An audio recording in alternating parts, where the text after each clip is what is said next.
weekly BS-free Voyage through gaming news. So, for this show, we're gonna start off with your trip to Florida for Disney World, because that was why you were away for a little bit more than 2 weeks. But yeah, I guess I'll just vote for this quest. So we have a Voyage of Luck that I think they gave out for like a early season bonus thing.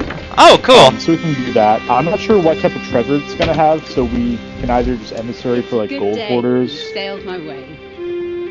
Ship in pristine condition. Okay.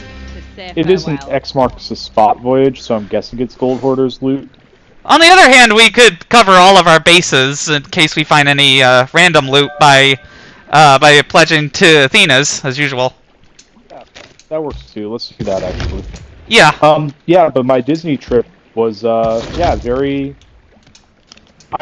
uneventful in terms of bad things. Like everything pretty much kind of went as planned for the most part. So I don't have like, you know, if you wanted me to get in granular detail about all the rides, I could, but I'll just give the broad strokes of like, yeah, I got on pretty much every ride that I want to. Like, sail away. Everything was open enough for me to not, you know, we had a few breakdowns of like 10 minutes or whatever, but nothing annoying. That's good. Yeah, all the new stuff's great, like the Tron coaster, the Guardians of the Galaxy coaster. Those are fantastic additions. I'm so glad. Oh, the biggest thing was on our last day there, I hadn't gotten to Tiana's Bayou Adventure yet, and I was like, okay, we'll get to Magic Kingdom early, and maybe, you know, only have to wait an hour for it, because the lines for that, since it's a brand new ride, it's like, you know, an hour minimum. But we got there and it wasn't open yet, so I'm like, alright, let's just ride the train to Frontierland and do some other stuff around there, like Pirates of the Caribbean and stuff. Neat. But then, as we're passing by Tiana's Bayou Adventure in the train, they literally were opening the line to the ride as we were disembarking the train, so we ran over there. We waited 5 minutes for Tiana's Bayou. What? That is so cool. Perfect time. The ride was longer than the line, which is insane for how new that ride is. And it was fantastic too. Again, yeah, I've heard the pre-show's really good, and the animatronics too. I prefer original Space Mountain for nostalgia's sake, but I'm glad I think you mean Splash Mountain. That plenty of times. Splash Mountain, yes, I said Space Mountain. Yeah, I prefer original Splash Mountain for nostalgia's sake, but it's just a totally different vibe. It's much more of a celebratory after the movie party vibe compared to Splash Mountain, which was originally you essentially go into hell and are tormented, or Brer Rabbit was. So it's a very different vibe. And I don't necessarily think, because the layout isn't changed at all, I don't think the layout necessarily works super great. It's just the story is different. Narrative. Yeah. But because, like, in the original, it's like, okay, you have these two smaller drops that kind of bring you into these different places. And in the original, it was, like, kind of terrifying. And it was a lot of build-up and anticipation to this big drop. In this, that's kind of not there as much. But it's okay. I still think it's a fantastic ride.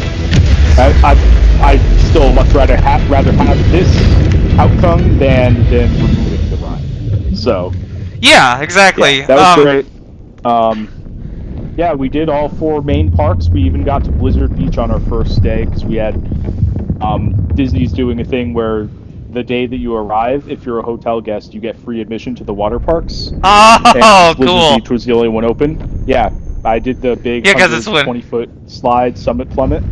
My mom and Patty were not interested in doing that, so I just went off alone and did that.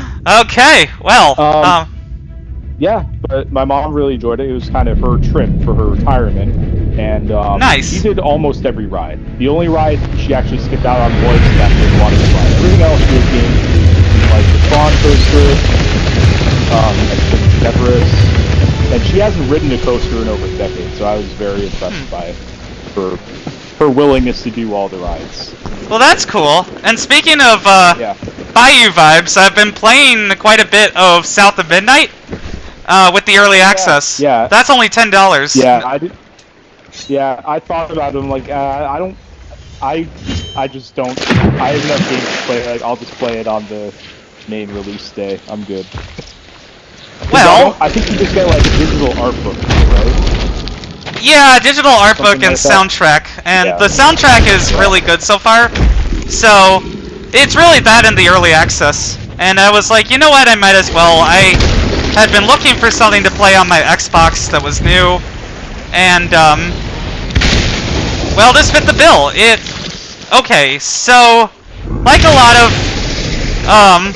compulsion games, it can be very uneven at times in terms of the controls and such. There's been some moments where, like,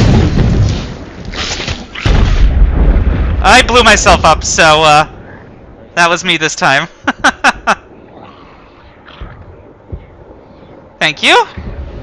At least the captain's now on fire, so... Oh no! Yep. Okay. Ah! We have struck a mighty blow!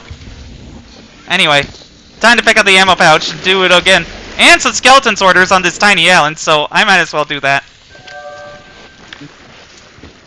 But, Okay, so we have 2 chests here. So the story and atmosphere are really interesting so far. The gameplay is serviceable. Like, it's much better as a 3D platformer than a combat game. Just because... Yeah, the annoying thing about games with lock-ons is they have to be perfect with the lock-ons, and it often is, like, very hard to time certain things. I'm getting more used to it, but I need to change the volume here.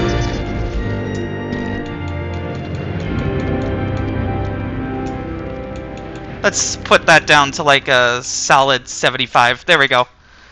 So I don't get my eardrums blown out every time there's a freaking quest notification. Anyway. So yeah, it's hard to describe, but basically it's like Ashen 44, but a little bit more polished.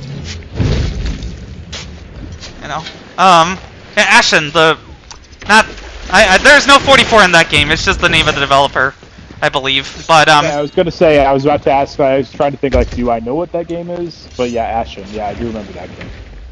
Yeah, it's basically that, but again, a bit more polished and linear, which is great because, like, the combat encounters never last long enough to get annoying, if that makes any sense. And usually there's not a lot of penalty for death, which is also a huge problem for me with Souls-like games, or punishing action games is probably the vibe there, but it's not really. It's just more that it wants you to have that bayou gloominess of occasionally being in a bit of trouble, even though you have a lot of powers at your disposal. Pretty quickly, actually. It's a lot to master. So, I'll keep on going with this game, obviously, and give more of my impressions as I go along. But, oh! Wait a minute. Oh, wait. That's a Port Merrick. Well, we might as well if we end up going by Port Merrick, but it's not a high priority. It's loot. Anyway. Okay, you know what? Why don't we do that, and then actually, I was going to say, maybe we should do some Hunter's Call stuff, because that's what I was going to do before I noticed I had that Voyage of Luck. Sure, I think that's what we were doing a lot of we were playing this before we got sidetracked by Split Fiction. Yeah, that's true. Well, I still want to get back to that game next week. Anyway. Oh yeah, me too. Yeah, I'm really excited to finish that up. Yeah, let's just go back to Port Merrick, sell the stuff that we got, because it's pretty good stuff, and then we can just switch over to Hunter's Call Emissary and do a few of those, maybe. Sure. Low stakes. Yeah, that makes sense, though. When we tried it, people hunted us for our fish, so maybe it's not as low stakes as you think. But I mean, we know how it works now. I remember the first time I wasn't sure, like, okay, how many fish do we have to catch in each of these areas? Yeah, that's true. We've done it a few times.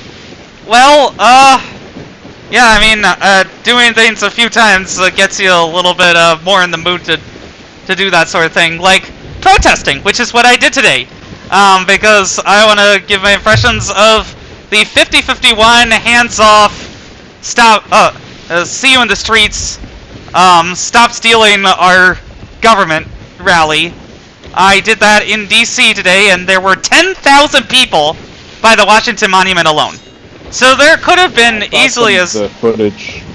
easily as many as 100,000 people there, and one of them was Pikachu in cosplay, a guy in cosplay. But in the interests of journalistic ethics, I asked him about his position on the Trump tariffs affecting the Nintendo Switch 2, which is the main topic we should talk about from a news perspective, because holy shit, this is like two meteors colliding over Earth.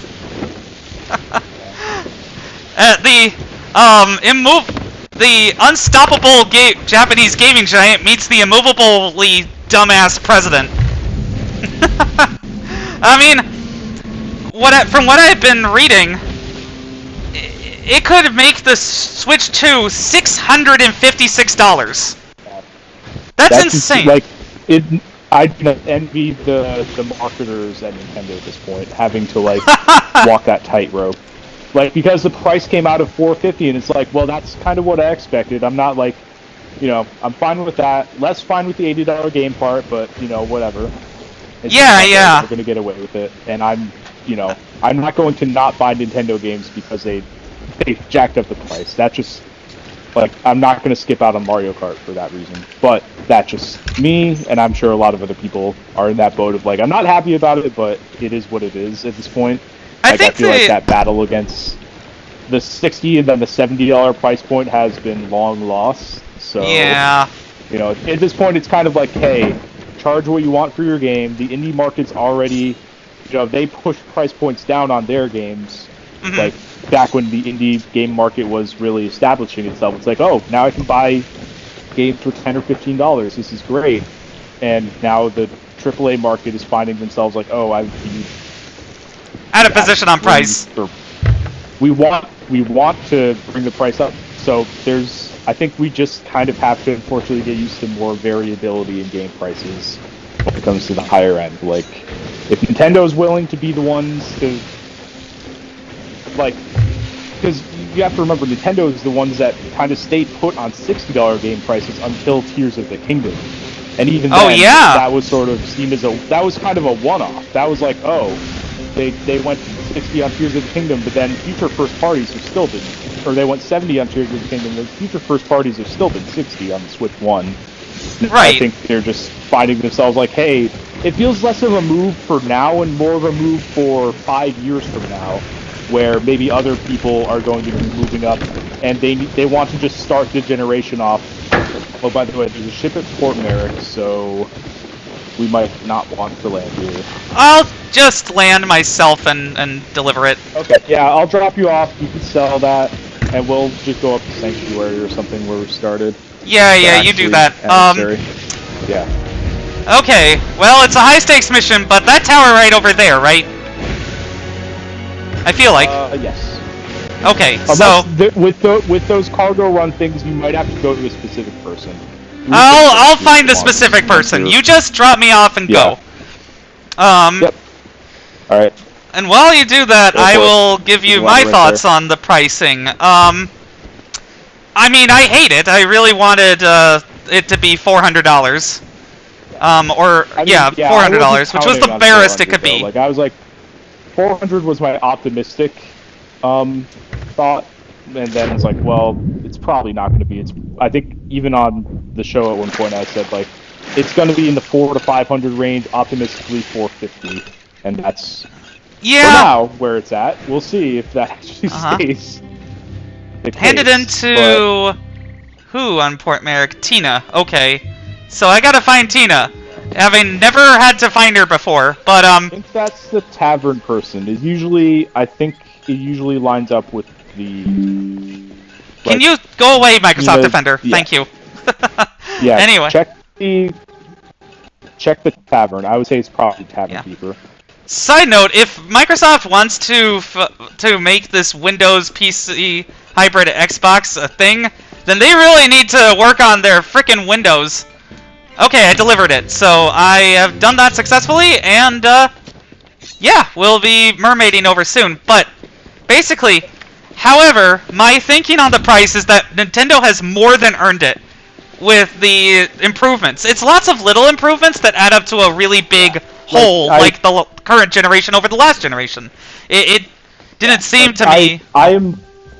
I'm not mad about the system price at all. Like I was fully expecting and bracing for anything up to 500. I mean, 120 hertz on a portable display that plays AAA games is a game changer. Though I think that 120 hertz displays are more common on mobile devices anyway, because people like that fast, smooth scrolling. My phone is 144.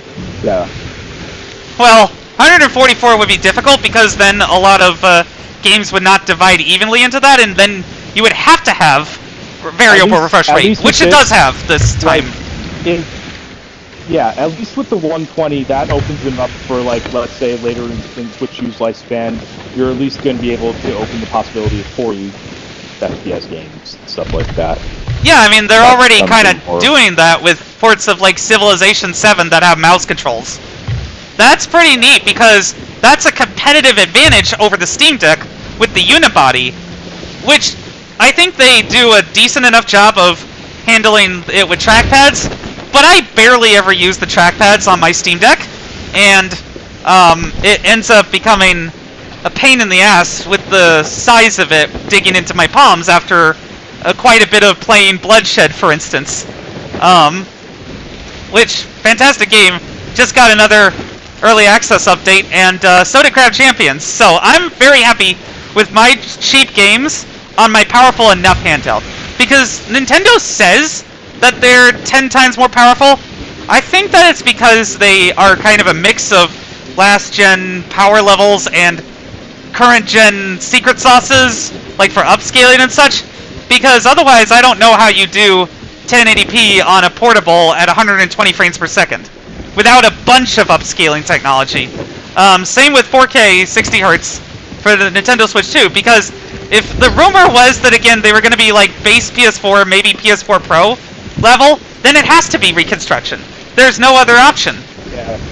And I'm not really which is fine 4K 60 for a lot of games, especially Switch 2 native games, because like the one game that specifically pointed out that was going to be 4K 60 was Metroid Prime 4, which again is kind of a Switch 1 game with some Switch 2 enhancements. So right, yeah.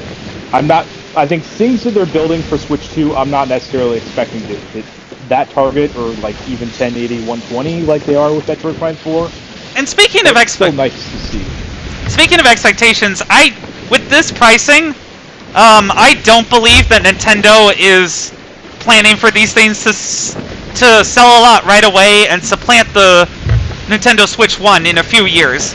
Simply because they have price differentiated very well in the past, and they know that the kind of people who buy a Switch Lite later in the generation are going to wait for a Switch 2 Lite later in the generation. This is more for the hardcore Nintendo folks anyway.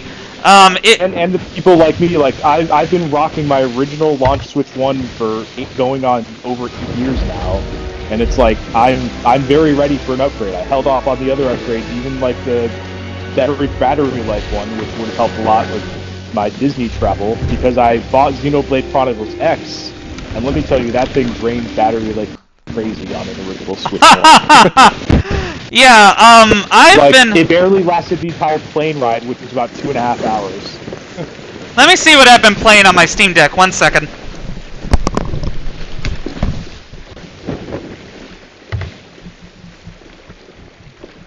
I'm just gonna hastily park us by the selling point, and we can just get rid of the little bits that we have. Hang on 1 second. I've been playing quite a bit of the Goblin cleanup demo, and that cleaned up my battery real quick. Portable battery technology is still kind of not in the multi-hour stage, you know, when it comes to intensive games like these. Or even, and that's an indie game where you just clean up stuff. Though it's a little bit more complicated than, say, Power Wash Simulator or Viscera Cleanup Detail. Yeah. Anyway. But in the case of the Switch, though, like they did at least put an upgraded battery in that thing eventually. So, like, I've heard that the battery life is more like 4 to 5 hours on Xenoblade with the upgraded one. I just have never upgraded. So. Yeah, can't really tell you what my impression of the battery life was for any upgrades that I got, because, well, I did get the OLED and then the light after trading things in, so I was very impatient for a better experience. But, again, $450 without a game and $500 with it, that's at least better than the PS5 or Xbox Series X at launch. But then again, the PS5 included the tutorial for free. It was called Master's Playroom. Even if the price on the tour thingy is like, I think it's $6, that's still like, come on, guys, like. Yeah, seriously. I know you put effort into this. It's not a full price game. When they popped up that it was a paid thing, I think a lot of people, myself included, were thinking, oh, are they charging like $60 or $70 or even $80 for this? And it's like, okay, it's a $6 thing. That's a little more reasonable, but I think it's definitely still a lot of the old guard in Nintendo standing their ground against free things, because that was the big thing when Wii Sports was the packing game. That was a massive. Right, I did read about that. Nintendo. Yeah, because I remember they wanted a bunch of money. Talked about that after he left Nintendo, about like, yeah, I had to fight really hard to get Wii Sports to be a packing game. I was like, yeah, they were allergic, like full price for it. I was like, wait, they weren't allergic to packing games before, and then I remembered this. I can understand, like, I remember there's a quote from... Oh, I need to lower. About, yeah, let's lower Emissary for them and go do the Hunter's Call. But yeah, there was a quote from, I think, Reggie's book, or maybe some interview somewhere, where Miyamoto was like, no, we have talented developers putting lots of work into these games. Nintendo does not give games away for free. And I can understand from a developer standpoint, I understand that sentiment, but at some point you are also trying to sell your system. And showing off what the system can do is part of it. So part of the problem, you know, and I worry about this from a capitalism greed standpoint, is that the Switch is just so undeniable as an ecosystem that even if half of its games were not backwards compatible on the Switch 2, which it's more like 120 out of thousands, which is pretty good. And a lot of these will be getting dedicated Switch 2 versions down the line, like, say, Fortnite, or maybe Among Us. I don't know what the heck is causing the issues with Among Us, but Nintendo is working on it. Anyway, more to the point, like, it will sell itself eventually, so while they do want to have a launch game that gets everybody talking, and that being Mario Kart World, I worry that they're running out of room for that kind of franchise to really make a splash, especially if it turns out to be a little underwhelming by comparison to other bigger and cheaper on other systems games like Forza Horizon, which is multi-plat. And yeah, the thing is, Mario Kart Ace specifically is one of the best-selling games ever. Yeah, so but that's the problem. They have. It's one of the best-selling games ever, so why would people spend another $80 unless they're so into Mario Kart that they have to have it, and a whole new system, because it is exclusive. A lot of kids will convince their parents. Like, I think like the parents will look at it and say, okay. Parents who know video games will say, okay, let's get the kid the new Mario Kart. And parents who don't know video games will just need to be convinced by their kids. Are you sure about that? Because that's $500 that people have less of during inflation. And also, the world economy just blew up 3 days ago. Yeah, that as well. I mean, I think we're still waiting to see how bad that gets. Sure. Yeah, with the tariffs. But 34% on China, and then like 46% on Vietnam, and 49% on Cambodia. Or maybe it's the other way around. I think it might be the other way around. I'll look it up later. But these numbers were literally pulled out of their asses by AI. So there is no one running the show here in the economy or the government, because they're all fucking idiots and fascists. And well, that's what I was protesting against today. I mean, if this brouhaha over the tariff pre-order delay gets enough people to finally start paying attention to what's going on, that might be a good net benefit. But I think that Nintendo did this strategically to put the ball back in Trump's court to negotiate, because, like, there is no way that people won't be angrily writing their congressman about this. Those same parents, I mean, that are like, little Timmy's upset that he can't get a Nintendo Switch 2 because it's $700, and what are you doing about this? But I mean, that's unlikely. It's more just like, we don't want to get the blowback for this to the investors back in Japan, to be like, well, we delayed it for a little longer because of the... But if they make their launch timing and people are happy with the 450 and all that, then fine, they're happy with that. But if they have to delay the launch for their biggest market, then at least they have somebody to blame. And I mean, I say biggest market... Nintendo's... But... Yeah, Nintendo does not get any sort of political, so for them to even put out a statement about it is like, oh, you have to know that things are pretty dire over, like, oh, this will probably drastically change the price of this thing. Oh, right, I forgot you don't need bait for these. No, you just kind of wing it into the designated zone. Into the sea zone! Anyway. Okay, yeah, Treasured Briny Isle-Hopper is coming for my big ol' hook. Anyway. Ayo, what? So, yeah, it is really just a defensive move by Nintendo, because it's not like they're gonna break Trump over their knee and say, like, look, we're such an important part of your economy, you have to cave. But again, this is a survival strategy, and I think that this new world of tariff-fueled inflation means that we're inevitably going to get $1,000 PS6s and Xbox Series Ys or whatever. Who knows what that looks like in a couple years either. Like, I'm sure Sony and Microsoft are both, like, very skittish over what's going on right now. Like, yeah, because normally the pricing decisions are set years in advance. New hardware. Yeah.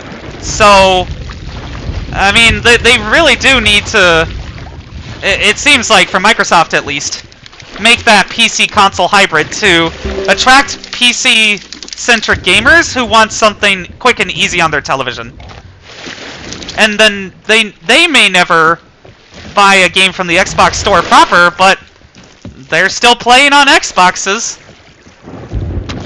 Is part of the ecosystem. That's what matters for them. And somebody said, I think it was Polygon, that like, oh, I took my Xbox for granted, until I saw this. Like, the fact that the games are so cheap on Xbox is probably their competitive advantage with Game Pass, but also just a majority of free-to-play games, and then your entire Steam library, accessible in desktop mode, would be huge, though they would essentially be surrendering the PC storefront fight to Valve permanently.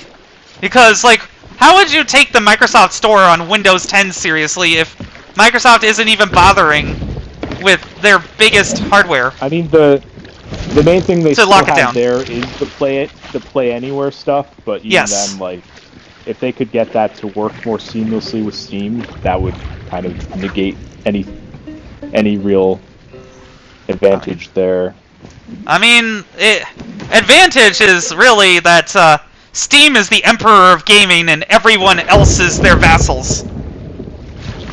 Because they just have too many games. They have an insurmountable advantage when it comes to games. And then, like, Nintendo's number 2 is the only truly independent gaming platform left. And I say that because, well, Xbox and PlayStation have their games on Steam, which would have been unthinkable a decade ago. For me, at least. Like, I was like, sure, put it on your PC store. But they tried that, and nobody went over there. Because everybody was on frickin' Steam. And so I feel like, in a similar way, Nintendo feels very secure. They're certainly competing. I mean, they want to have that competitive advantage that I mentioned with the mice. For the PC gamer types who have a PC and then got a Switch as their secondary console for the exclusives, but also for portable gameplay. Like, even The Witcher 3 had cross-save between Steam and Nintendo platforms, which blew my mind back then. I think it was like, what, 2018, 19, the port happened? I don't remember. Something like that. Yeah. So that was pretty ahead of its time. Voyage. I'm just hooking this one last fish, and then I'll vote for that. Up, up, up, up, up, up, up. No, you don't. Like, well, okay, so one controversy I wanted to get your opinion on, yours specifically, because I know you'll have a lot of thoughts on this, is the Yakuza 0 Director's Cut. Exclusive for Nintendo Switch 2. Yeah, I wonder if that's going to be a lifetime exclusive. I don't think they were very... No, yeah, I don't think so. I mean, if it is exclusive at launch at least, then it's like, I'll probably end up buying it. Yeah. I wouldn't mind playing that game, honestly. It's so good. And, like, the thing about that game that immediately strikes me, well, the main reason it's called Director's Cut is because that game had weird budget constraints because it was kind of the last chance for the series, at least in the West, because most of the cutscenes are, you know, full rendered cutscenes, and then randomly, even at some important parts of the story, they switch to more of a vignette style, you know, like still frame style. Right, they do that. Some of these cutscenes are, and they're still voiced, is the thing. So it's like, okay, I guess Nintendo or someone gave them the budget to go back in and actually do proper cutscenes for those moments, which is great. So I'm hoping that maybe it does come to other platforms, but I'm not like, it's not like you're going to be missing out much if you don't have a Nintendo platform and want to play Yakuza 0. I still wouldn't say like, oh, this, unless something else comes out about it where it is like dramatically improved in some other way, which they would have probably said by now. I think that's the main meat of the upgrades, and some weird multiplayer mode, which I have like, I have no idea what that's going to be like beyond the footage that they showed. I heard it compared to like Smash Brothers for all the characters. Yeah, that's like, interesting. I mean, that's just sort of the thing. They've been doing that with the Coliseum modes in the recent games, where they just kind of throw all the characters in there, just for funsies. So I think it's just going to be sort of like that, but with more Yakuza 0 focus. I don't have like high expectations or anything for that. I think if I do buy that game, I'll try it out and see how it is, but I don't think that's going to be the reason why anyone's going to play that version of the game. Like, I don't know. I still wouldn't. I wouldn't at this point, without knowing everything. But everything they've said so far, I wouldn't say, oh, this is an affront or whatever, because they're adding so much, and now the only good way to play Yakuza 0 will be on Switch 2. It's like, no, the version that's out there for the other systems is still an amazing game. So here's the thing. Remains to be seen. The only thing that I can really add to this erudite discussion of Yakuza is that Like a Dragon was originally an Xbox exclusive timed, and I think it's a similar thing as you mentioned, because like my brain was like, aha! In a similar way that Microsoft probably gave RGG some marketing budget to breathe with, so that they could, you know, really polish it and make it an interesting Xbox Series X launch exclusive, then yeah, that's basically the same thing as what you're saying, and it'll come to the other platforms as probably either DLC or a free update later. Yeah. I mean, the thing is, with Like a Dragon, it wasn't it was an Xbox Series. The Xbox Series X version was. Oh yeah, you're right. The console version, but it did come out on PS4 earlier. Right. Yes. And at the same time I was like, oh yeah. So it wasn't like a total exclusive, but yeah. Probably, it could be a similar thing to that, where it's like, hey, Nintendo's giving some money up front just to make some improvements to this. I mean, I have to wonder what the Japanese marketing for the game is like, too, because it is technically coming out on the 10-year anniversary in Japan. So I wonder if Interesting. it's being more pitched as an anniversary edition than a definitive edition or director's cut. Oh, I put can down look that votes, up. by the Hang way. on. Oh yeah, sorry. I just was cooking So, some stuff, but yeah.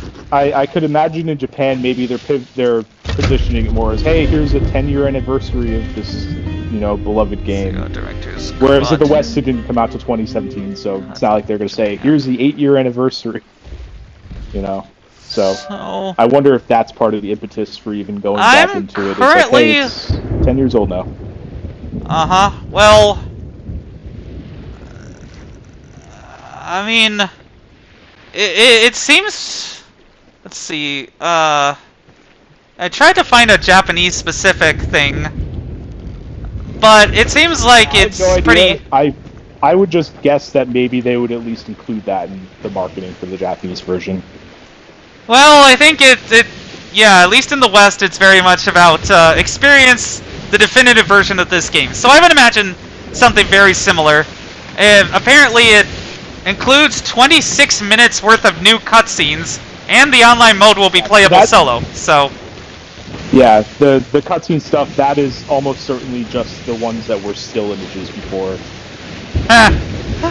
Well, I mean, I wonder what the population for the multiplayer for that will be like, but it has to be better than Spectre Divide, which is, I think it's already dead. Or maybe not. It might not be dead entirely.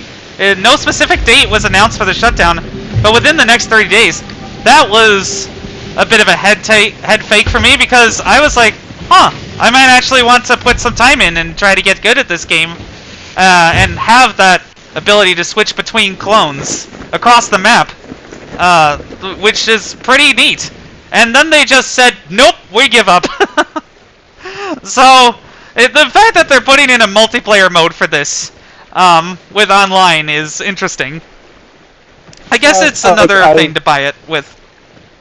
Yeah, I'm definitely curious about it, and if it runs like, if they're basically using the fighting engine from Yakuza 0 and like adding these characters into it, that'll be cool to see, because like I think Yakuza 0 probably has, of the Like a Dragon Yakuza games, like I think it has the most solid fighting system. Really? Like, they really nailed it.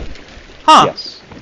Because it has the 4 styles for each of the characters, for Kiryu and Majima, and they pretty much replicated that in Kiwami, but you only have one character to work with. And then a lot of the other games don't really do the style switching in the same way, up until they've started getting back to that.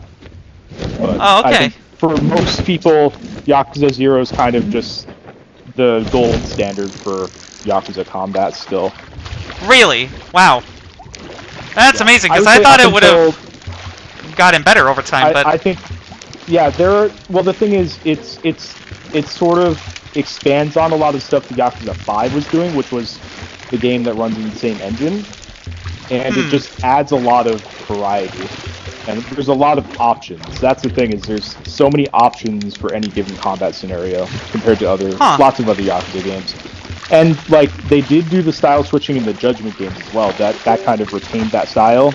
But the thing is, the Judgment games are like wickedly unbalanced, where both of those games, there's one fighting style that's like clearly the best one to use in most situations. Ooh.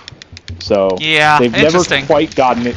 They've never quite nailed it the way they did Yakuza 0. So like, a lot of people play Yakuza 0 as their first Yakuza game, and like are kind of let down by the combat in some subsequent games, and I kind of understand that. Oh no, I lost this fish! Especially, Arg! Yeah, you have to really go from like the edge of a surface if you don't want that to happen. Because like, going from Yakuza 0 to Yakuza Kiwami, there's not much difference. Whoa, I'm spinning, and I'm play with. Just gonna withdraw that and try again, because I do still see the fish popping around. I'm just getting us closer to the actual spot up there. Yeah, that makes sense. Anyway. Yeah, and then the thing is, going from Yakuza Kiwami to Kiwami 2 is so bizarre, because Kiwami 2 was one of their early games to use their newer fighting engine, that in Yakuza 6. And so it's really just, it feels a little bit unpolished and unfocused. And like, your moveset is a lot different. And then Yakuza 3 is a whole other story. That the combat in that game is pretty much the main reason why people are hoping that it's the next step to get a remake, because the combat in that game is pretty rough. Wow, I did not know any of this. So, Yep. What are The your- thing about Yakuza 3 is that it's now the oldest game in the series that doesn't have a remake, in the mainline games at least. So it very much feels its age. And even when it was like a newer game, it got criticized because enemies block very, very a lot. They block a lot in that game. So you have to. It's just not fun to like have to deal with the blocking enemies so much. So I see. that's the main criticism that I'm sure they would fix with the remake if they do a Yakuza Kiwami 3. I see. And then, yeah, 4 and 5 both have really solid combat, because 4 you have 4 different characters to work with very different combat styles, and I think, outside of one of them, they all play pretty well. Same thing with 5. And then 0, you got the 2 characters with the style switching that they really nailed. Yakuza 6 was pretty rough, just because it was a new engine. And then the Judgment games have the style switching, but it's totally busted. Right. And then you get to the turn-based games. Yeah, because that's the only time that I've ever understood the styles. I tried it with the Judgment games, then neither of them really stuck with me. And everything just seemed very confusing to me when I tried the earlier Yakuza games on Game Pass. And now I'm kind of annoyed that I didn't, because I'm like, oh, maybe I will want to go back into the history and understand why Kiryu is such a big figure to everybody. I mean, there's still time. They still go on sale pretty often for like 50% off. Yeah, and I'm sure I can find a cheap-ass CD key for some reasonable price for all of them, if I really wanted to. It's just that I still need to finish Infinite Wealth, and stuff like that. Wrap that one up, and then if you want to go back to the earlier ones, they're always there. Well, I have received. Okay, so this is a message in bottle. That's what was glowing. 2 of them. Interesting. But probably not gonna do those if we're on emissary for hunters. Anyway. Yeah, I'm good. Sorry, I'm just turning the ship around so we have a better angle at the nailed it. Spot.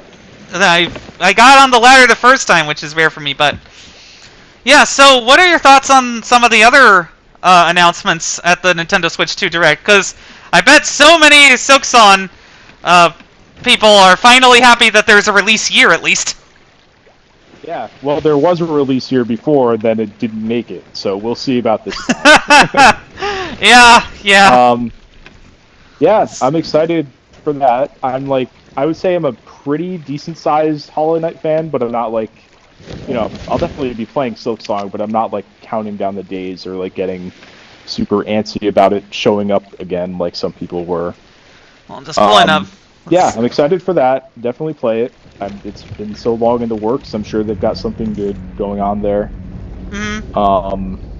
Yeah, so there's that. Oh, the Donkey Kong game at the very end. That was pretty cool. What's it called again?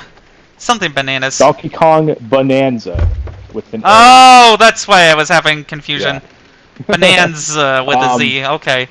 Yeah, I immediately, the first thing that came to my mind when I saw the destructible environments was Red Faction Gorilla, and then I saw 10 other people make that joke, so...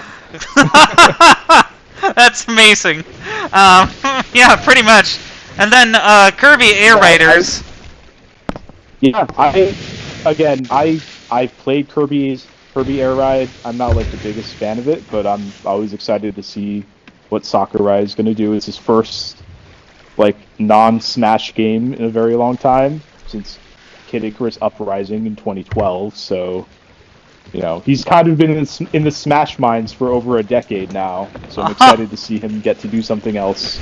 And I remember like on his YouTube series a couple years ago, he was definitely talking up about, yeah, I'd love to go back to Kirby Air Ride someday. And, now he is. With that. So, yeah. You gotta. And the fact that it's coming this year too, which is like, oh, they must have been working on that for a little bit then. I'm guessing since the end of development for DLC for Smash Brothers, which was when. 2022, I believe. That was going to be my Sora. guess, yeah. With Yeah. Sora. So they have been working on this for a solid 3 years, and they have the formula. It's just making it work on a Nintendo Switch too. I'll also be interested to see like what they do around the gameplay in that game, because the way that the GameCube game plays is it's actually a fairly high like skill ceiling game, like if you really get into it, which I never got that good at it, but it's a it's a very fast-paced for a racing game. It's very Twitch fast-paced kind of racing. If you ever look up videos of it. Well, I'll definitely look into that if, well, I'm sure the price will never go down on that frickin' thing. Like most Nintendo games. But yeah, I'm very curious to see what Sakurai can do and his team. Yeah, then new hardware. Some of the system stuff was really what got me and my ears perked up, because the idea of being able to share games with my Switch 1 having future brother-in-law is really interesting. I imagine that whatever new Mario Party they come up with will be cross-compatible.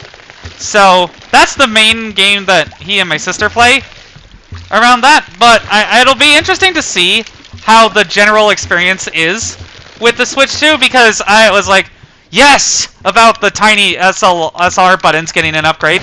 And the kickstand is a big one. Let's see. Again, I'm really excited about the 120 Hz screen, but let's see. Yeah, not so much a fan of the virtual game cards. I get why they kind of do that. So that it makes it a little easier to share games in the household.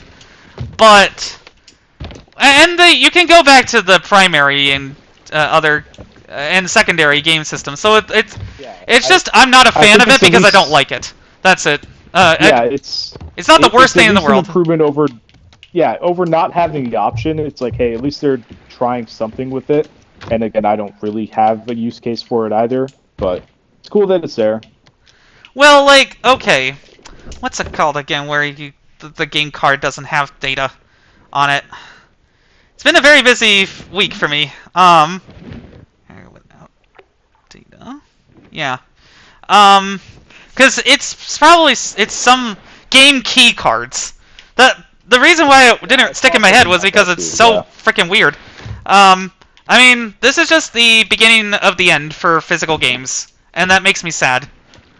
Because, if even Nintendo is de-emphasizing them, it's like, okay, they're kind of the last bastion of that among the platform holders. So I kind of get it, because they were put in a bit of a corner, because of the fact that Switch cartridges were so expensive to make that people were mocking them for the Switch tax, compared to other games who had earlier ports of these games and that were older, and so therefore were priced accordingly.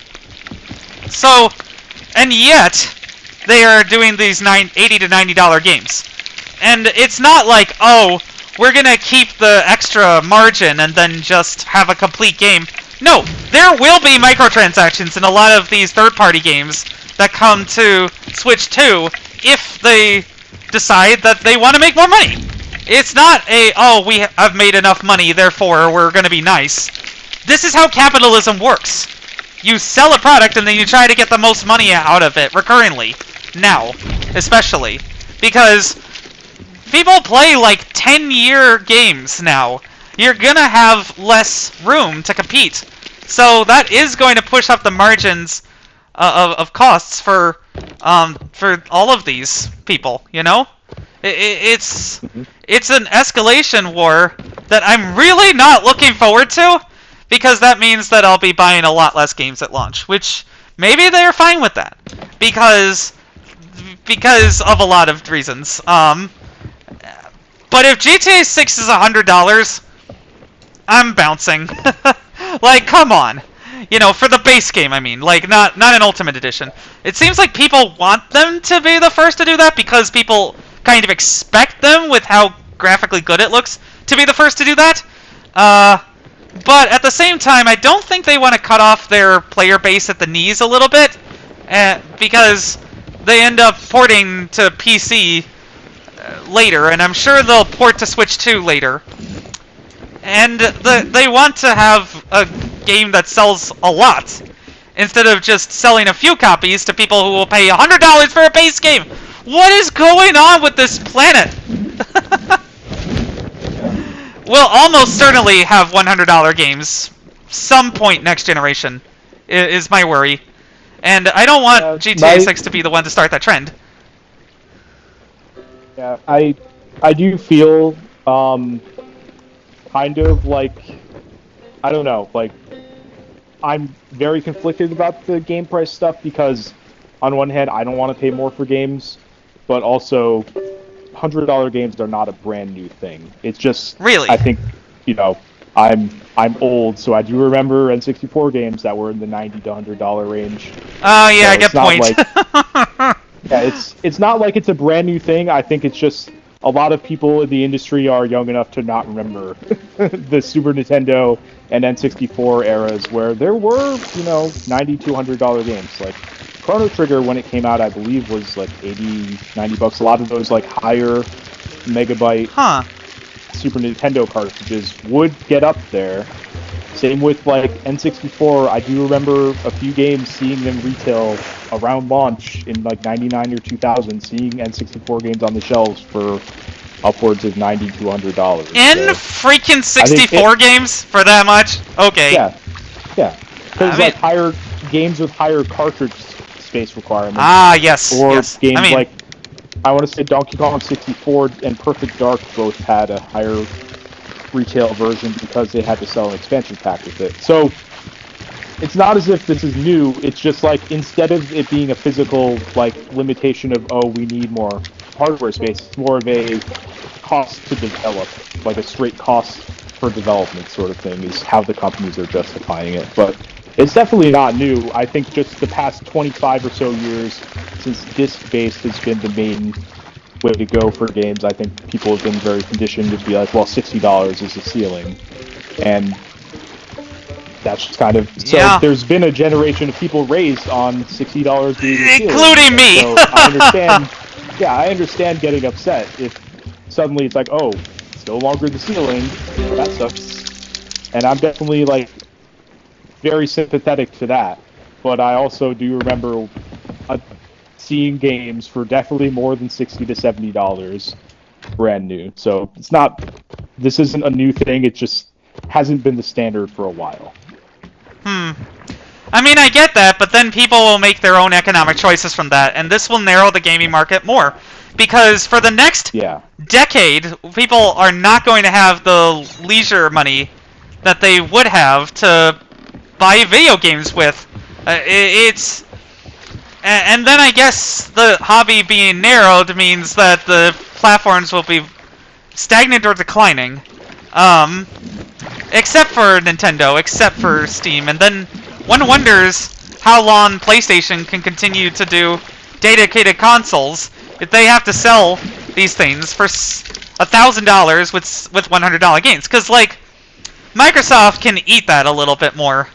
Because they would get rid of hardware if they could, but the hardware audience is sustainable enough and buys things enough that they don't shut it down. Like what apparently happened with Microsoft Movies and TV. There was discussion about selling off that to some other video developer, I think, probably Voodoo at the time, through Walmart, but like, at the same time, people were still buying and renting movies on it, and still do, clearly, because they keep it around. I only do that every once in a while for something like Gladiator, but with the family. But I like the way the media controls are on the controller.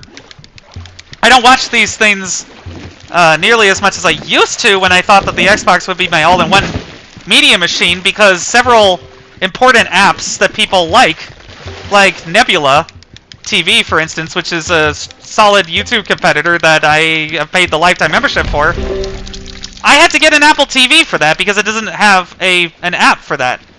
And PS5 is remarkably worse in that regard. And then the Nintendo Switch is like, yeah, whatever. on it. I thought I was picking up trophy fish, but I guess not, or treasured fish. Huh. No, I'm wondering. So there might be something I still don't understand about this because I'm fishing at the fishing spot, but I'm also looking at the map that says that they're also found in fertile island waters. So I was about to bring the ship over to the actual island, fishing these sort of more inland waters there. Well, where exactly are we in relation to Munir Rock? I'm just fishing at the fishing spot that was circled, but we've ceased getting any of the fish there. So I'm wondering if some of these we have to like fish out in this spot and fish them out from the island? Yes, because I was just about to say that their definition of fertile for an island is probably like near vegetation. So we'll see what pops up, I guess, when it comes to these, but I did see some strange water patterns. Hang on. Like, there was frothing. At least I thought so. Maybe over here? I'll have to check. But I think I could find them. I see a lot of fish, but that could just be NPC fish you don't bother with. But it looks pretty fertile, and fertile for the ocean is like the sea kelp. I've been so immersed in my own world building. I almost said grip kelp, which is a very flexible symbiotic kelp that ends up on land mammals, not fish. But I think I found our next fishing spot, so I'm gonna do this hunch. Just so excited that my knowledge of potentially geography might be helpful. Well, let's see. If it doesn't give me a trophy, then that's incorrect. But yeah, it feels like a lot of the worst of all worlds has been deflating hype for the Nintendo Switch 2 lately. Yeah, like for me, like the initial direct was great. I was actually watching it in line for one of the rides that nice. morning. And yeah, I was wondering about that. Like, oh, this looks great. Yeah. I was a little delayed. I was watching it like an hour after it happened, so I was trying to just stay off the internet otherwise. Nice. And then, like, shortly after, like, later that afternoon, as I was, you know, in another line, I was like, oh, they announced the price. It's $450. I'm like, okay, that's not so bad. And also, first-party games, at least Mario Kart's going to be $80. It's like, okay, that's not great. And then now the whole tariff situation's come up, and it's like, oh, they have some big problems if this thing's going to be more in the $600 range. One like, thought... they have to try to sell that. Well, one thought I did have, and that I don't remember which Redditor I got it from, because, well, I have cited the source in a different short video that I made earlier, where I was interviewing Pikachu, and he said, he said, let's not talk about that, and ran away humorously.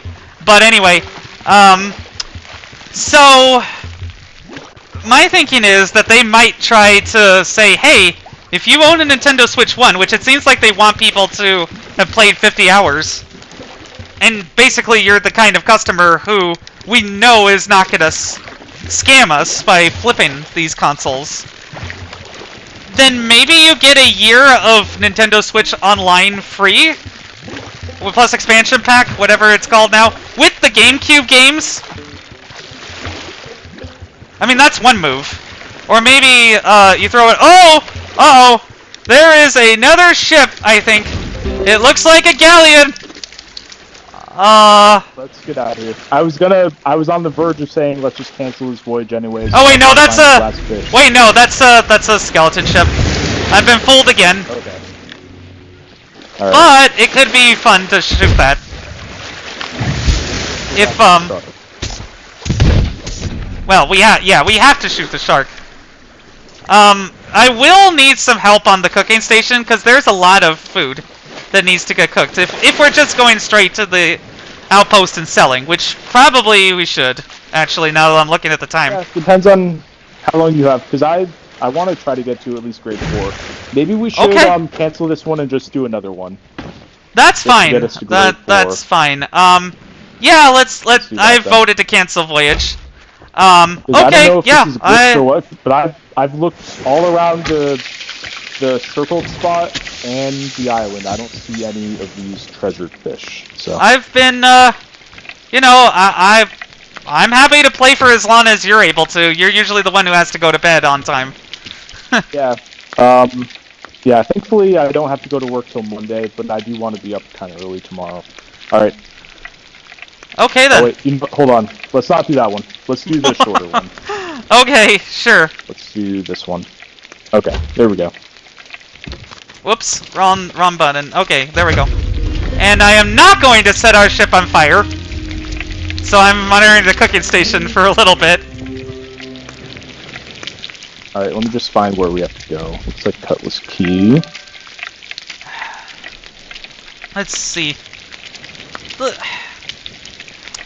The main thing, I guess, is will the rubber hit the road on June 5th? Because, again, I'm worried that they may delay the US launch to try if the tariff situation doesn't improve the way they would like.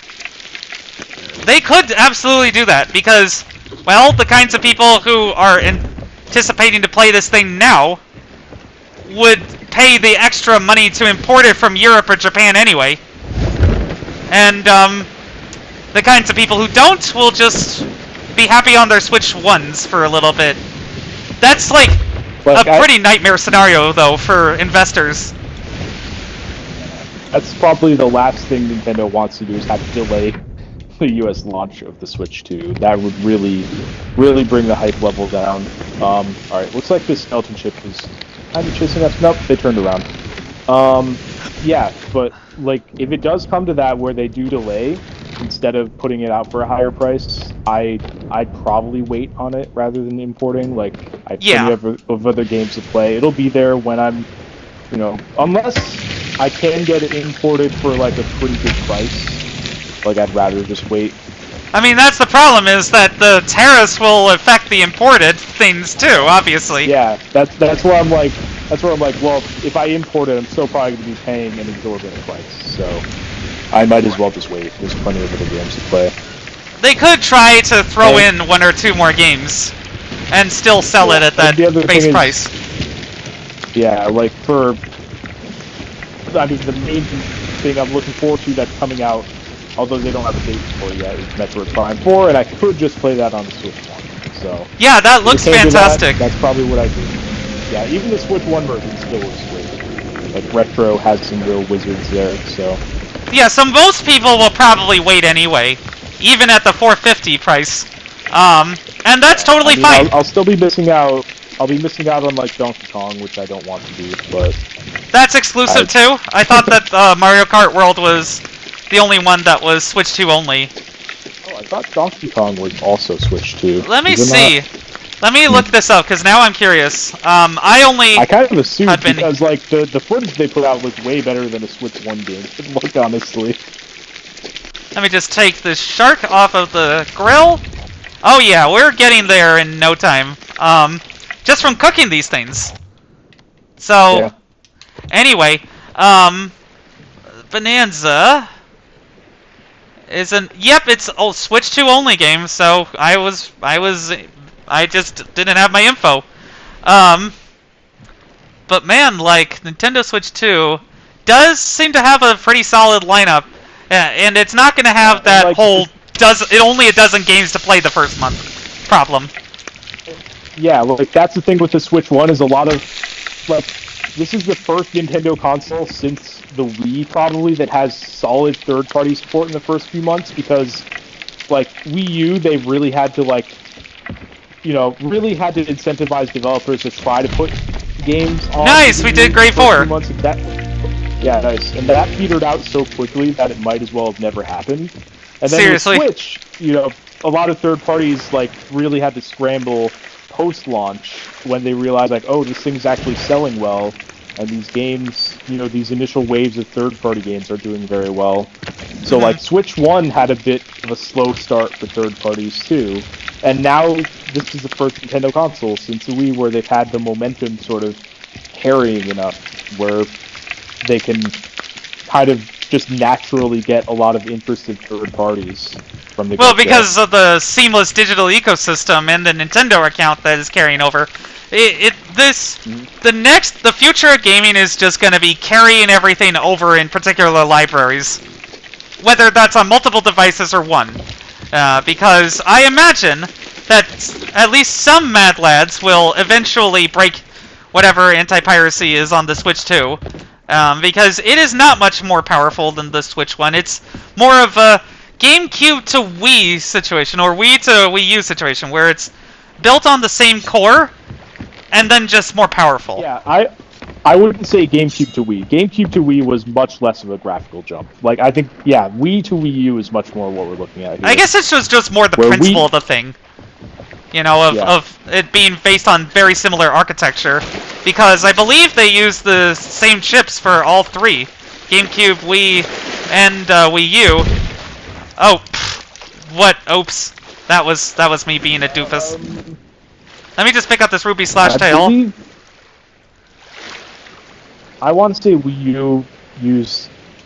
I couldn't name it off the top of my head, but Wii U definitely runs on something different than the Wii. Because Wii U games look significantly better than Wii games. Well, it's more the type of chip rather than the actual power, because like it's not that isn't a big leap to HD and stuff. It obviously is, though. I didn't play any games and on the Wii U. Though, honestly, with how ridiculous the prices were for some Wii U ports, I kind of wish I had. And then just waited on the Switch to get better as a platform. But it was mainly through my cousin who had that, because they had a large Wii collection from us after we gave them their Wii, or our Wii, that we weren't using much anymore. And a bunch of discs that they either got from us, bought for cheap at the thrift store, or... Okay, I'm just pulling this guy in, because he's been stuck there for a while. Fish bones. Interesting. I thought that was just a type of fish, but it's just fish bones. Okay, so no wonder it wasn't moving. It was dead. That still gave us grade, so it's something. Okay, we completed the voyage. Fish in general will give you a little bit. I've got time for one more, actually. That should get us a grade 5. Alright, perfect. Let's do it. But yeah, let me think, because I'm looking this up now. I'm super interested. Let's see. Let's see here.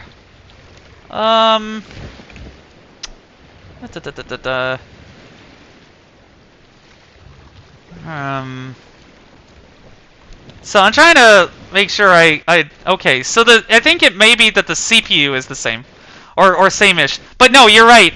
No, I looked it up and they made a new IBM CPU. So we were kind of both right. They had IBM design the chips for this and the GameCube, and then yeah, it was okay. So Broadway was the codename of the CPU used in the Wii, and that was 20% less power consumption than the 180 nanometer Gecko used in the GameCube. So they just had this same company doing 3 chips for 3 times, and now they have the same chip doing 2 chips for 2 times, but the same, you know, console family. So that both has the benefits that accrue when you have a relationship with someone, but also this is a much more modern architecture, obviously. So because it's still being used all over the world in Nintendo Switches, but was based on the NVIDIA Shield TV and its gaming ambitions that were a kind of that didn't really go much of anywhere. Though it was pretty cool to have a $100 streamer run Half-Life 2 in Portal in marketing.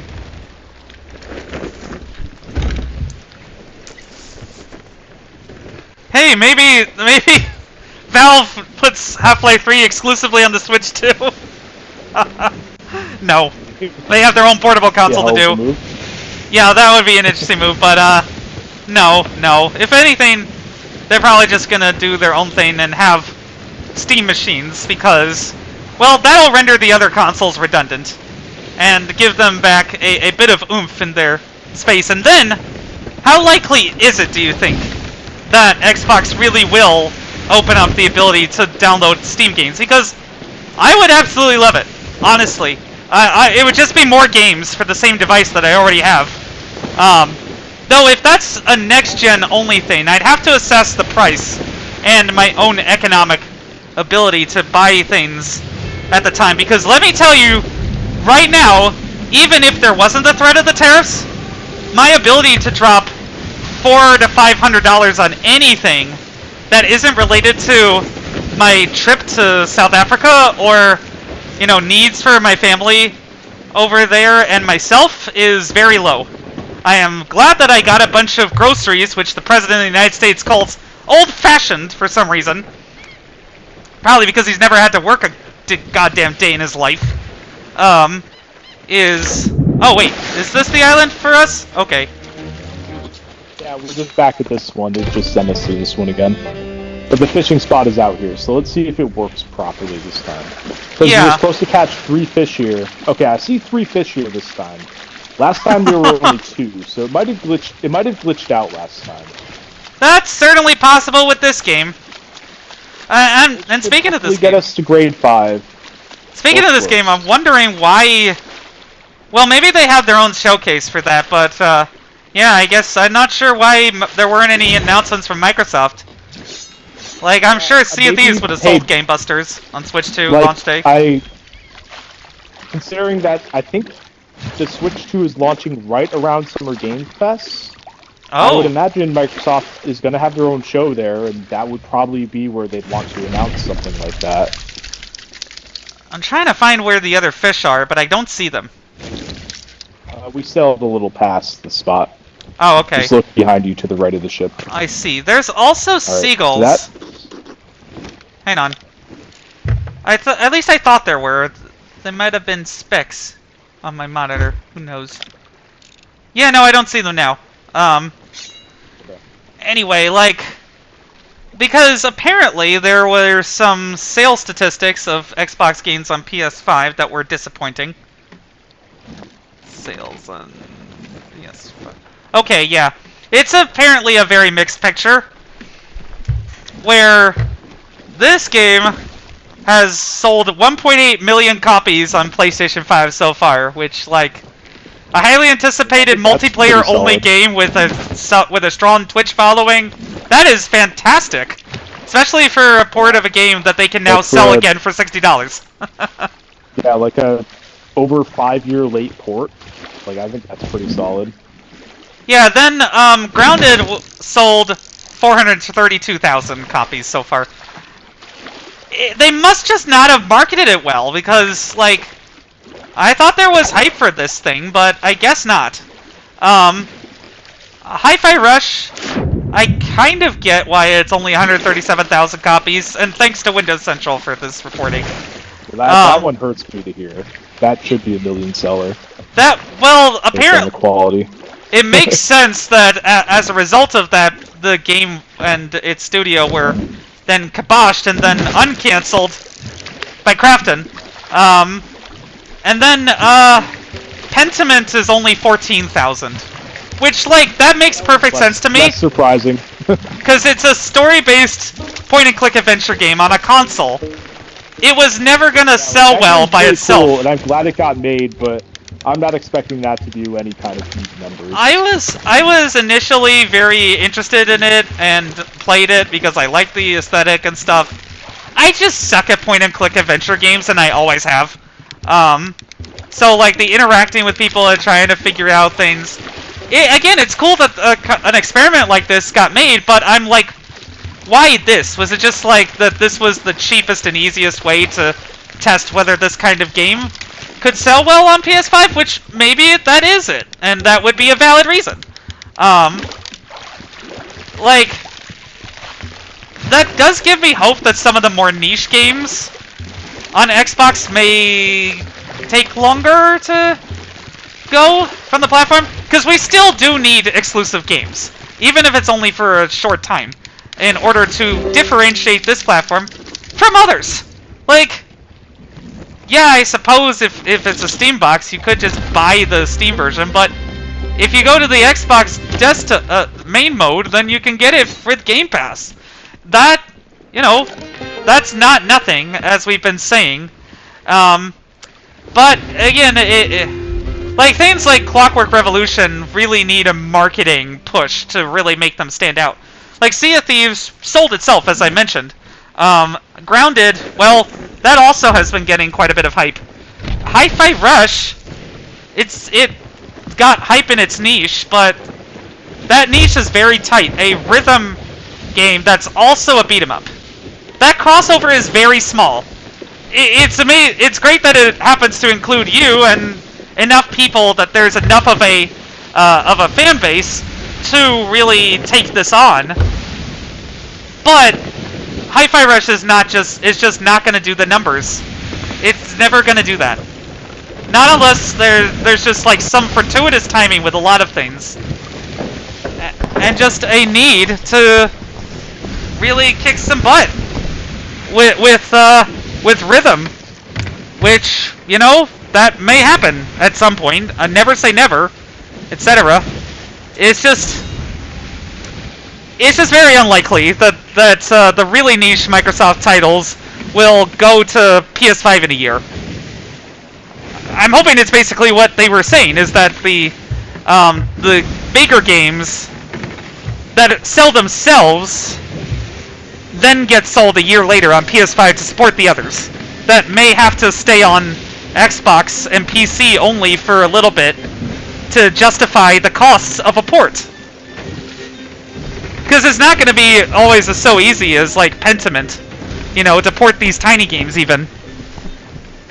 Because clearly, it wasn't the case for a tiny game like Among Us to just seamlessly work from Switch 1 to Switch 2. There are some differences, and there's going to need to be porting effort. You know? So, I guess we'll see how this all shakes out. But, I could easily see, like... Yeah, definitely Sea of Thieves and Grounded, at minimum. Probably if they're gonna announce the port for Indiana Jones for PS5, they should do that fairly soon. Because they said, like, spring-ish 2025, and spring technically includes June, so they could shadow drop the PS5 port at the game show, and then just say, okay, Switch 2 is coming later. You know? Didn't they announce a release date for PS5? I saw that promotional video. Oh, you know what? Maybe you're right. April? Let me see. PS5 port. The promotional video There's so much news these days. North a couple weeks ago. Oh, you know what? I probably missed that then. Indiana Jones. You should watch it. It's a funny video. Let me see. Yeah. Okay. April 17th. Yeah, they announced... Never mind. Okay. Yes. Well, So- there you go. So there's 2-day early access for anyone buying the premium edition. Yeah, so, okay, I see. PS5 date reveal. That's on the Bethesda channel. That's why I was missing it. Because I don't usually watch that channel. I remember seeing that video. Yeah, I remember seeing that video a couple weeks ago. I'm like, wait, didn't they do a whole promotional video about the release date? Well, I mean, the premium edition is probably worth a get if people really want to play this game because of the you know, future for DLC. I probably wouldn't pay $100 for this game, though. I'm glad that I got to try it out for free with Game Pass, but decided to get the premium edition for the early access and the story pack, the DLC story or Order of Giants, for far less than a PS5 player will be paying for it. So yeah, it really is that they tested it to see whether there would be a giant exodus of players. That doesn't appear to have happened, and now they're marching on with their multi-platform with slight delays strategy, which honestly everybody is doing that. So at this point, anybody who's mad about that is stuck in 2005. where Microsoft just had to push out the Xbox 360 early because the original Xbox lost money hand over fist, is what you know, but like a lot of money, like $4 billion is a lot. I wonder too how much of this next generation that's coming up is going to be fueled by any IPs that Microsoft acquires from Ubisoft. Like, what the heck? Are they just going to sell off some of their more niche stuff? Or is this like, well, their biggest franchises are being developed with Tencent, but what the fuck? BBQ, look at this. I wonder what that actually means. Like, could it mean like Splinter Cell or something else that Ubisoft has not done anything notable with in over a decade? Like, yeah. Splinter Cell, even something like a Rayman. There's like all the creatives from Ubisoft who would work on this are either gone or got fired for justifiable reasons. So, that's a good point. So what are they even doing with it anymore? Why not just sell it off and get the cash? Do you think they'll do the same thing with a bit more beloved IPs like, say, Rayman? It's possible. I mean, who knows what's going on with this, the creator of Rayman, Michel Ancel, was involved with Beyond Good and Evil 2, and then he left, and then supposedly came back, and then he had a lot of allegations against him. Let's just say that. I'm not sure how the veracity of all of them, but yeah, well, there was enough smoke there that, like, it sounds like they're not using him as a public-facing figure anymore if he is still anywhere near those projects. Yeah, honestly, if I were him, if allegations or no, I would just sit back and collect the royalties forever. Like, he's already made a lifetime of money from Rayman. But, yeah, I don't know what Ubisoft is doing with properties like that anymore if they're not using them. Because those were once, like, you know, the crown jewel of the company, and since they've had Assassin's Creed to coast on, like, they made those two Rayman games into UbiArt tools or whatever that looked amazing and were great games, and then, but the last of those came out in 2013, so, and I know they've had some mobile stuff with them, but it's like, okay, if they're not going to do anything with it, same with Splinter Cell, why not just give it to someone who might? The IP I would like for either EA or Microsoft to acquire is Immortals Phoenix Rising, because that had so much potential to really take the Assassin's Creed formula in so many interesting new directions. And then, what did they do? They fucking ruined it with random-ass DLC that kept changing up the gameplay style all the time, because they were like, oh, let's have this be the top-down thing where you don't have the ability to do certain things for a while. Basic abilities that you had in the beginning of the first game. You know? Like, it was so annoying, and I refused to finish playing that one. I did play the puzzly one where you're in Olympus, and that was cute, but not very substantial. The Chinese DLC was also fine, but this one was just bad. It was possibly a franchise killer if Ubisoft is to be believed, and they just decided, well, we're not gonna bother with anything around that. I mean, it's a cartoonier game, so you would think it would be cheaper to make. But they're betting the farm on, and it seems like it paid off for now with Assassin's Creed. Shut up! I got stuck in geometry between the dock and the ship. That is a new record for me. And I also got a rare achievement, so that was interesting. Yeah, I got that too. It went by so fast while I was stuck, I didn't actually get to see what it was. It was deliver a piece of treasure loot to the Hunter's Call. Nice. That must have been for the fish bones. Oh, yeah, probably. That is a lot of water in the ship. So, we still do need our ship, though, because there's a bunch of food we still need to cook. Or maybe not a bunch, but some. I didn't realize we had that much. Okay. I can start delivering some of the ones that I've already done. Let me just make sure this is the right barrel, because you know how the fiddly the frickin' barrels are sometimes. Let me start that off. Yeah, I have like selling them. I'm just gonna, yeah, let's put these, I'm gonna move these into the logical barrel, cause like, Sea of Thieves, I know this is tiny, but can you like make looking at barrels not suck? Please, and not be so fiddly. That's just my gamer complaint of the week. Okay, so, just keep an eye on that while I continue to sell off stuff. Yep. You know, we'll rotate these things. I just mashed the X button a bunch and it didn't even bother bringing them up, so that was great.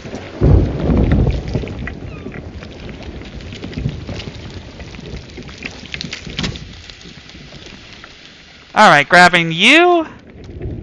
And, oh. Here we go.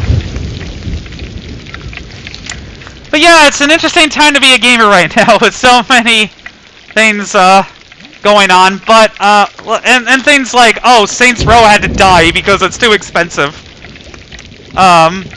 Or you know, people talking about quantum computing breakthroughs from Microsoft, but they turn out to be frauds. Or maybe it's just overblown, and we'll see how that happens. Okay, well, apparently, 20% of gamers love couch co-op still, so things have not entirely changed, especially because of the success of Split Fiction, which has already gotten its movie rights sold to, again, Story Kitchen. So that's I'm very happy for them. If any game director deserves to have like the auteur label right now, it's Joseph Fares. But I feel like a lot of the people, like you mentioned, like Michel Ancel, or what's his name? Why do I keep forgetting it until it's painfully relevant? Name the series. I'll try to name the creator. David Cage? Yeah, David Cage. They had the attitude of the auteur, but not the I was going to say, ability to. I would consider David Cage an auteur of anything. We have another ship there. Fortunately, we don't have a lot, but. Okay. Oh wait, yeah, duh. The fork still needed to be cooked. Derp.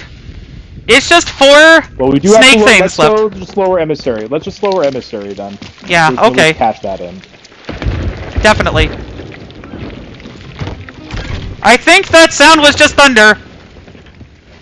Yeah, for now, but I'm just gonna go lower emissary because we only get a little bit of money from selling these things, and emissary we at least get 2,000 cashing into grade 5. Yeah. I mean, it's really the log stuff, but that's not a big deal. Also, it may appear that the other ship left. So let me just double check. Hang on. Well, I lowered mine, so if we want to just finish cooking and sell, that's fine too. Okay, yeah. I just don't want to lose the emissary. I mean, it is a democratic system like that of rule of 2. Anyway, but yeah, like. And I think maybe it's because Hazelight doesn't seem like it's a studio that like limits creativity in very substantial ways. Let me grab that pork, and I mean, it's probably the smartest. It's the smartest move EA has made in a very long time. Like in the last decade, to just give this studio, like just on the basis of that first game, Brothers. I forget who they published that with, but EA smartly looked at that and said, oh, this studio has potential, let's give them a good budget for the next game, and then A Way Out came out. It was like, oh, it wasn't a perfect game, but it was like, oh, they did something really interesting here. And so, keep giving them money. That first game was actually published by Starbreeze. That's right, yeah. And then Starbreeze fell apart, so that was probably when A Way Out was being developed, and they needed a new publisher, and EA needed. EA very smartly was like, hey, let's put you under the EA Originals banner. Yeah, they needed a boutique label, which that has its problems, such as strong-arming developers into bad contracts that they then use to just get rid of your entire team, like how, unfortunately, I couldn't play Tales of Conzera Zao because it had bad crashing issues on my Xbox. I'm not sure if that's the game or my hardware is having problems, because I've had stuck downloads and things, and I think I may have told you privately or in the last show, but like my friend Cartoon Strip did find out that there is an issue with some SSDs on some early Xboxes. So, and I mean, it's weird because I got that in 2023, so it shouldn't be a thing, but well, that's how it is. Anyhow, just cooking this last little bit. But yeah, like one more piece of pork, I think. Let me see. Well, okay, yeah, so it was. Piece of pork, I misspoke earlier. It was developed by Starbreeze, and then the remake was developed by Avant Garden, and then the publisher was 505. I misspoke. But you get the idea. They ended up going to the EA with their second game, and then that did Game Busters. But yeah, Tales of Conzera Zao, that's what I'm remembering now. It seems like the entire team is basically gone. And that looked really cool to me because it was a Metroidvania with Mesoamerican themes, if I understand correctly. But yeah, let me just double check so I don't make a fool of myself on the internet. Zao. Let's see. Kalunga is. Oh nope! I got the continent completely wrong. I'm such an idiot. This is related to the Kikongo, who are one of the native peoples of the Congo. So it's an Afro-futuristic Metroidvania. I guess that's part of why it didn't sell well. But like, the idea was supposed to be that you would get a positive buzz from EA play trials, but now EA is being so consistent with their own trials that I don't think people even know a lot of the time when the trials come out. I mean, Surgeon Studios doesn't even have its own Wikipedia page. That's for Abu Bakr Salim, who worked on Assassin's Creed Origins and got named a BAFTA Breakthrough Brit for it. So these people are talented, and I hope that they find other work. But I'm gonna try and download Tales of Conzera and see if any of that is playable at all. Again, it might just be an issue with my copy of the game for some reason, but that's just what happened, and it really sucked because I was interested to try it. But anyway, is that everything? Oh, don't forget to lower. Yeah, I think that's. Oh yeah, the emissary. Yeah, definitely lower emissary now, because I was like, wait a minute, if they were starting to wanting to attack us, wouldn't they fire because they would presume that we would to try to defend ourselves if we were right at the thing? I don't know, but well, apparently we panicked for no reason and they moved on, which is the perfect kind of PvP related freakout to this game.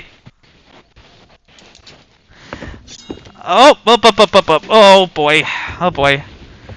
So, yeah, that was a bit drifty for a second. I think that just network lag. But anyway, so when's your next availability? Probably Tuesday. Tuesday would be perfect for a nice, easy split fiction time. I really want to get further in that. So yeah, I'm super excited. And then, for the next show, that will be the week or 2 weeks before I go. So I'm thinking that unless there's something monumentally earth-shattering happening in the world of gaming news at that point, which you never know with this chaotic planet right now, it would probably make the most sense to actually stream the end of the Monkey Island thing, because we haven't gotten around to finishing that. Yeah, we never did that, did we? Yeah, we should do that, for sure. And it could be a really good way to explore Sea of Thieves as a platform for storytelling in general. We could absolutely do more the voyages as they come out as well to emphasize that point. Unfortunately, it seems like politics is taking a is dumping a turd in our gaming pool with this tariff stuff, but who knows how it'll shake out. We will keep you posted on SunnyRedemption sailing as it happens. So, y'all have a good one. Okay.